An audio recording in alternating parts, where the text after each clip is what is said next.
后来在地人在地前来到台南市的南区，有一间面体，面顶挂着布条，写讲台南第6分局昆新派出所。这个人家厝哪会将做派出所呢？原来是派出所咧做建筑物内诊的工程，这是所长特别找到的暂时的查询居所。另外，南区还有另外一间的派出所，嘛是咧做内诊的工程。这个原件是搬到附近的庙寺来办公。一个伫咧庙里，一个伫咧面体，两间的派出所嘛因此封为上公的派出所。2层楼透天的人家厝面顶有挂布条写讲台南第6分局昆新派出所。人家厝哪会变派出所？敢是有人咧滚笑？昆新所你好，很高兴为你服务。一个大入门，阁真正有影，也毋过无大间。本来客厅是办公大厅，那咧真重要庆海室伫倒位？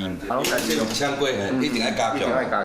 本来插门、换铁门，外口嘛有铁窗啊，因为这是真重要的所在。本来有几间房间变成被侵蚀，其实这只是暂时的所在尔。另外还有一间。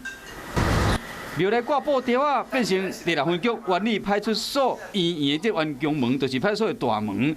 原来甲昆新派出所同款，建筑物进行内检工程，所以讲暂时照附近的庙。这里也是在祭拜的是文恒帝君啊，关公啊，对我们警察的同仁运作也好啦，那在一些气运上也好，都会有一些加持。伫庙内办公，这原件你讲，逐工上班别墅变庙公同款，要不若要收件问代志，这无法度。那俩歹人办案，这来就无问题。